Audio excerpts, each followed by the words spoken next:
So this is the creative debrief of the making of the Colluder.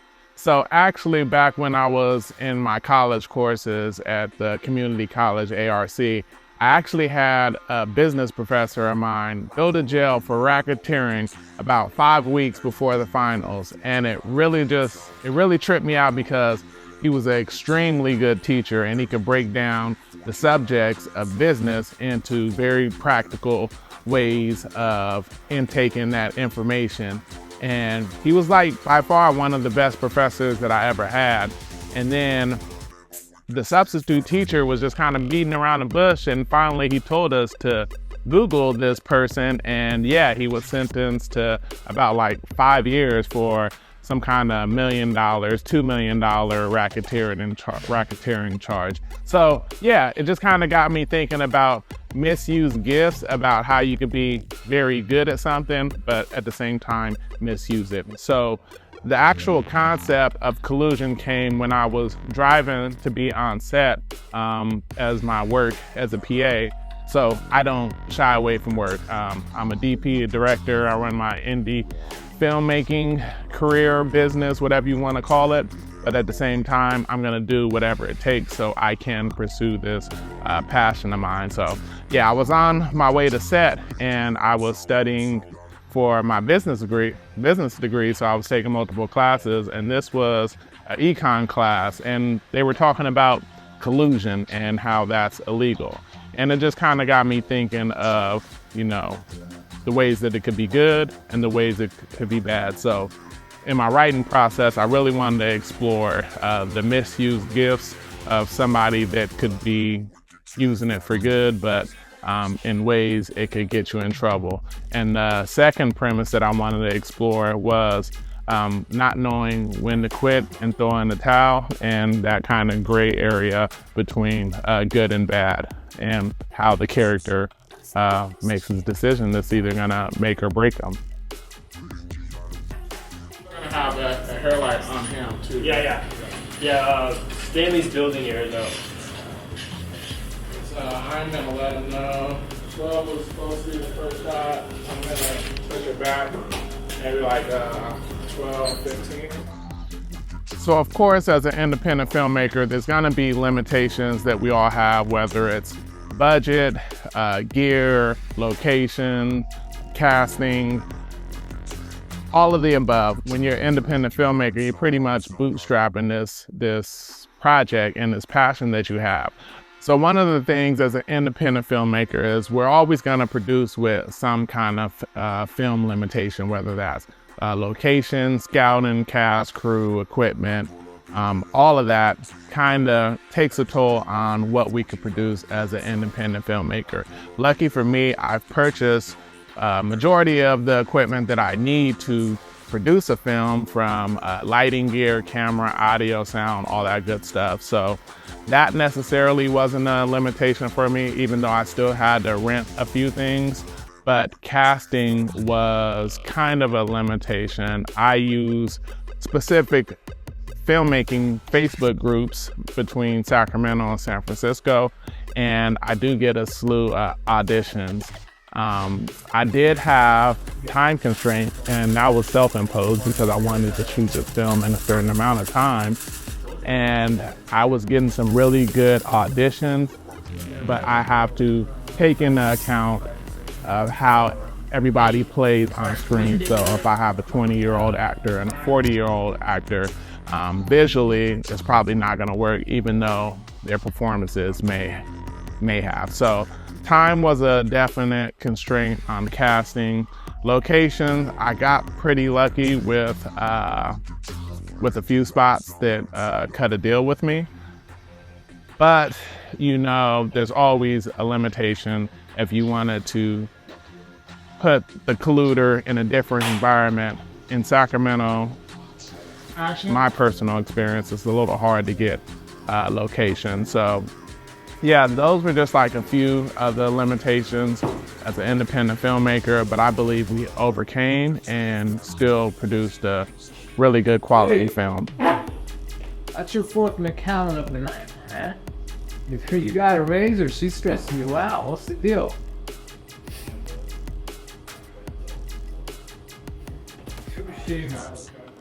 Visually, I wanted this to be more of a locked off shot style film and really kind of dig into the dialogue and the power dynamics.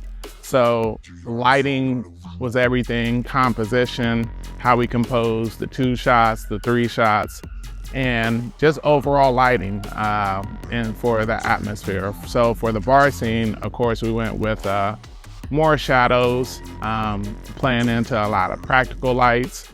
And then for the more quiet conversation that ensued in the later part of the bar scene, wanted it to be a little bit more dim and intimate as the Colluder.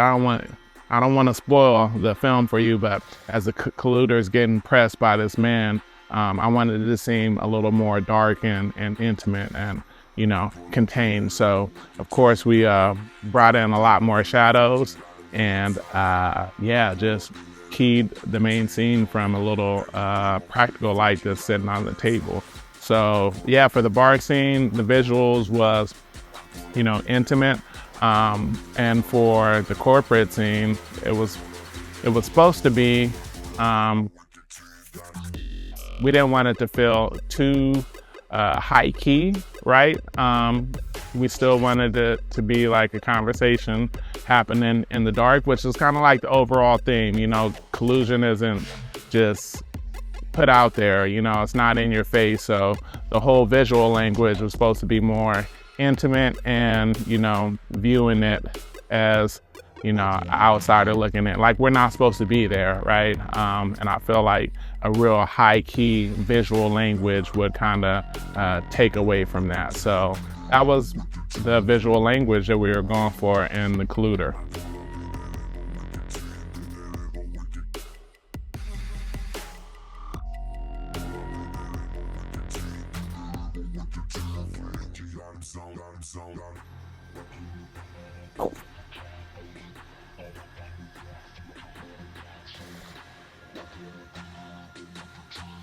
Of course, my camera choice was my Red Komodo over my FX3, basically because FX3 is a lot more cynical, and I feel like the Red Komodo just softens the image a lot more to where you feel like you're watching a film. Of course, with Red Raw, the color gradability is also good. But to be honest, I've had a recent film that I shot on my FX3, which might change my mind. But yeah, we had the Red Komodo, paired it with my Zeiss CP3s that I have, and also experimented with the Hollywood Black Magic filter, the 1/4, which definitely softened the image and kept some of the contrast. So I was really, really, really happy about pairing those 3 together. And I think it did exactly what I wanted it to do. And obviously shooting with the Red Komodo versus the FX3, you know, when you have the crew to do it, because sometimes you need to pull focus, and just kind of rigging out the Red Komodo is a little different versus the FX3 is a lot more versatile, especially if you're using like the native lenses. You could capitalize on autofocus. So a lot of the times I was pulling focus manually. So even on some entry establishing shots or, you know, a few rack focuses that happened. But those are the things you have to take into consideration and be willing to do on your time on set. So, you know, camera choice is always gonna coincide with your crew and the budget and what the film is asking of you.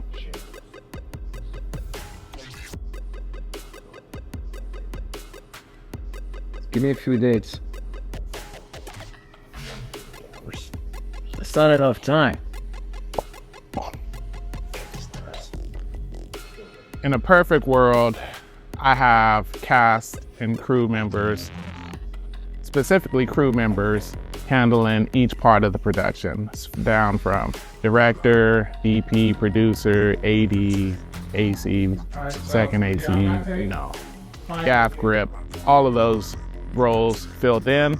But sometimes I'm still in the independent filmmaker part to where I'm doing dual roles. where I'm doing both roles. That sounds better. So yes, I did director DP on this, which brings its own challenge because if you really want to give your best, I mean, you just have to do one or the other. So as the DP, you know, the focus is on making sure everything in the frame is perfect, right? And communicating with the gaffer, framing, a lot of that. And sometimes the sacrifice to that when you're doing the director role on top is the communication with the actor. So usually that's happening kind of simultaneously. You know, as the DP's getting the image together, the director can be communicating to the actor the performance. So that was one of the problems or limitations that I had, is that direction had to come after I got the frame set. So jumping from making a beautiful image to making a beautiful performance, sometimes it's a little hard to switch gears, but working with a great cast like I had, we were able to make it happen. They were able to, you know, dive into the script and the characters and really bring out their performance, which, you know, I'm happy about. Post-production for this film, what I've learned this time was how important sound design is. So I actually invested in some really good studio quality monitors to where I could hear everything. So I would say for the first time in this film, all the undertones and just the sound design in general, I just heard it a lot clearer. So yeah, I learned a lot about sound on this project. So I'm really excited to bring what I learned on the Colluder to the next film. But yeah, post-production was pretty much a breeze for me. I have a good handle on color grading the cuts and just working with red footage in general. But this is the fun time for me when I get to edit. So I feel like that's one of the roles that I'm never gonna fully release. Like, I always wanna be involved in the edit somehow, some way, because the film just comes alive so much in that process. And me knowing the editing part of film, it makes me a better DP and a better director because I know what we need to get on site to get that coverage to make a good film. So it's really important knowing the post-production workflow so you know what you need to do in production to make a great final product.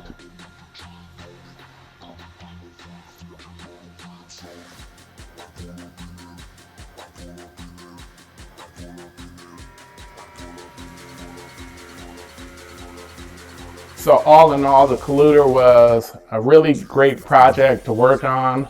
And yeah, it's on YouTube if you want to check it out. Let me know your comments. Any feedback is always welcome, whether it's constructive, hateful, or you just want to compliment me or the crew. I would love for you to check it out. And yeah, we may come back to the story and, you know, elaborate on it. Only time will tell. I just feel that whenever we have an idea for a project, we need to put that out in the world. So that's what the Colluder was. It was an idea that I felt needed to be seen, heard, and I feel like everything we do in that regard kind of serves its purpose. But what's really next is a 6-episode series that I'm currently writing and I'm very excited about. So stay tuned for that. And yeah, if you aren't subscribed to the channel, like, share, and follow my filmmaking journey. Peace.